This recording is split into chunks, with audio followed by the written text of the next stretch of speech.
Kene no. Ngomong tak boleh. Nek bisa ngomong gak yo maklum. Ini tak yumu tak kae. Kene Don. Iki karo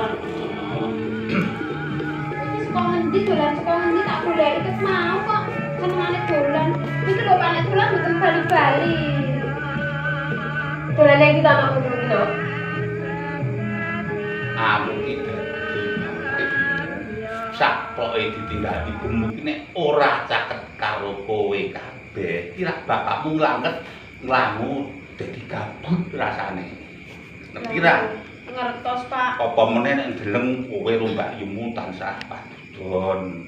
Lah pripun to? Lah kula ki karo Mbak Yu, karo Adi iki ngono senengane lho. Nek dia sampeyan ngene iki ya. ngalahake aku lho. Ngeten lho, Pak.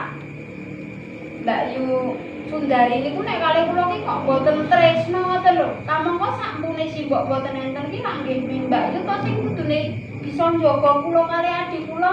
Aku ki yo wis wanti-wanti karo Mbak Yumu Kok karo kerenge ora? kowe iso dadi tepo tuladane adimu men ora tiru karo kowe. Lah Adi ki ra tau domongi nyaya lho. Sok kemayu, rayuwe kemayu. Sing gedhe kuwi kudu sabar ning ngomong adine apa bapakmu iki kurang sabar. Apa aku oleh nek rabi meneh? Lho rapi piye to, Pak? Wong aku ero sida rapi kok bapak arep rapi. Lah ya ora apa-apa to wong ngomong kowe ki angel nek ra ono sing ngewangi ngomong jero piye. Apa ora mumet bapakmu. Pancen tak rasane iki pancen bener kanggane wong tuwa jaman semono. Duwe anak adon kuwi padha karo mungsuhmu bintang kelatan. Kuwi nek ora kena ditata karo wong tuwa, ning nek kena ditata karo wong tuwa, wong tuwa padha karo nang swarga. Kesel tak lek ngrungokke kula ki nganune jenengan iki. To, rak ngayal to dikandani wong tuwa. Aku ki mergo tresna karo anak-anakku supaya kowe sesuk dadi wong sing bener. Bapak ki sik luwih tresno Radi karo aku ya luwih tresno Radi. Nah, ngoten niku lho, Pak. Mbak Yu ngoten niku mboten teng mriki, mboten teng mburi, mboten teng pundi mawon. Keren nek kalih kula kalih Adi niki. Aku ki dadi wong tuwa ora ban sindhe ban siladan. Kabeh tak tresnani, klebu karo nini iki kudu tok ewangi ngomong. Nanging bapak niku lho luwih tresno Radi kalih Adi sak kloron niku. Kula niku nyok disingkir-singkirke. Kowe wis do ngakhir dewasa, wis wayahe duwe bojo, wis wayahe omah-omah. Lah ya aku ya arep omah-omah, aku ya wis ndek pacangan. Wis duwe pacangan. Wis, pun gadah kula. Yo bener apa iki yo ngayu kok ya. Yo lah aku ayu lho, Pak. Aku yo krungu jarene si Palupi yo wis duwe. Sinten? Palupi. Palupi. Lah wong Palupi dereng gadah pacangan kok. Ayu nggih ayu kula. Nggih to? Pacasne pundi? Niku Palupi ki namung ngapusi niku, Pak. Kados ngoten lho, Pak. Wong ayune ya ayu. Lah wong kowe kira aku lho, ayu aku lho. Nek guneman ki aja sok ngono ki yo, Nduk. Dalma ki padha karo klungsu sakupamane ana tetembungan dalmotan kena kinira.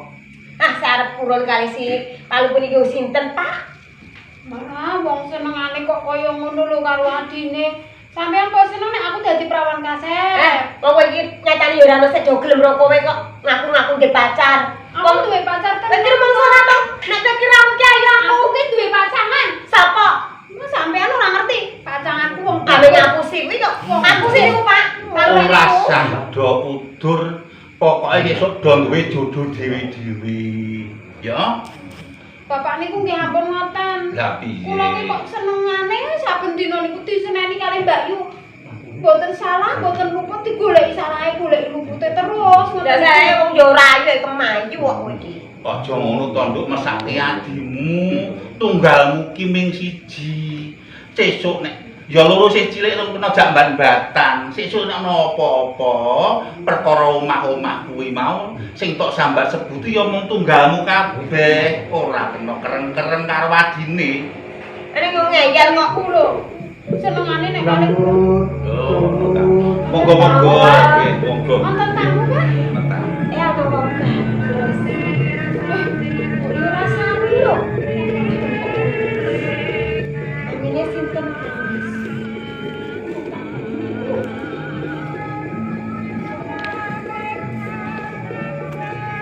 Nuwun sewu. Sih, monggo napisan.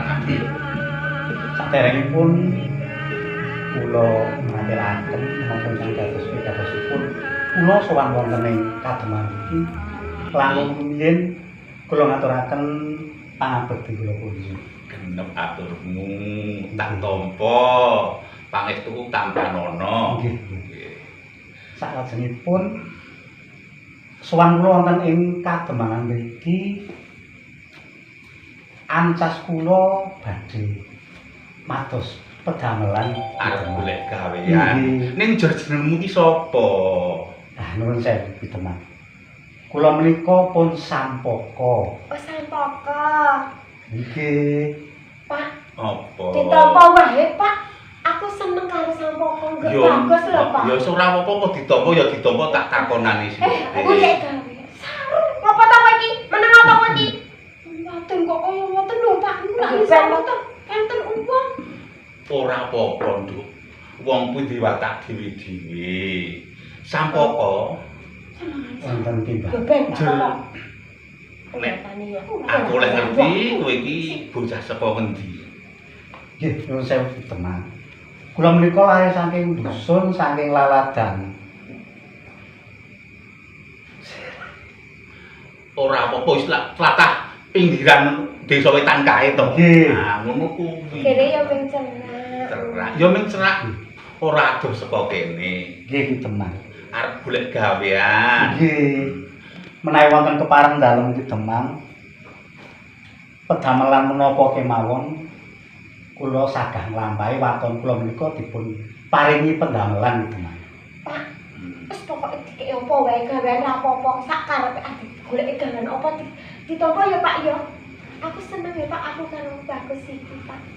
Ditampa ya ditampa. Ning kene iki nggone Pak Ngadiono ngentak iki kamu jarene adulan nang ndi wong kaya Abdi Kinasih nang kene sing juran kon ngancani Pak Ngadiono apa? Ya ora apa-apa. Sing penting ana gawean dinggo sampai. Wong Ya, kan Kang, ora ya. maklum adus karben. Gawean apa-apa ora apa-apa to Kang Mas. Nggih, mboten napa-napa. Niku lho, Pak. Kula tampi. Kok bapak niku kok mboten isin to? Lah kok Wonten piye? tiyang lho kok niku Mbak Yu kok senengane ngoten lan duwe isin lho. Nek Kok yo mengko diempet sithik. Ngapa to kowe iki? Meneng apa kowe iki? ngene ya Pak Lubi. Sik sak tenane ngono gawean iki wis akeh ning karena Mbak Yumu yo mredeng supaya ditampa. Yo Ya sapa ngerti ya ora sah aja mutung sikik to. Iki kena tok nggo rewang iso ngentekne gaweanmu karo adimu ya Nduk ya. Ana rewang lak seneng to yen kowe. Nah, adimu wis seneng mantuk ngono kok ya.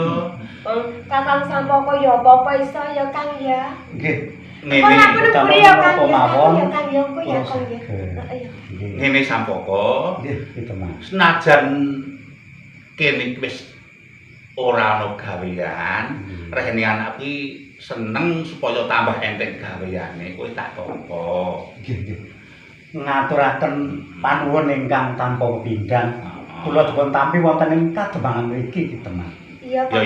Ya bener tak tampa ning sing ati-ati nyambut gawe. Nggih, nggih. Aja nganti ana barang sing cicir nguciwake anakmu sing loro iki lan aku dhewe. Nggih.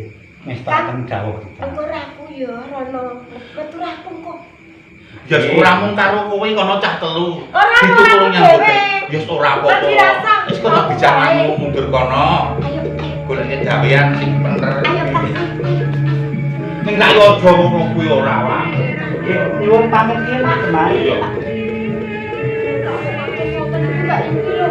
Ya nesu kae cah wadon no. Mbak Yumu ki cah wadon ku ngomong tak musuh. Tak Sari ku nek lunga malah wong tuwa sing lara-lara kelangan Mbak Yu. Ya senajan to Mbak Yu kaya ngono ditresnani. Ya. Ya.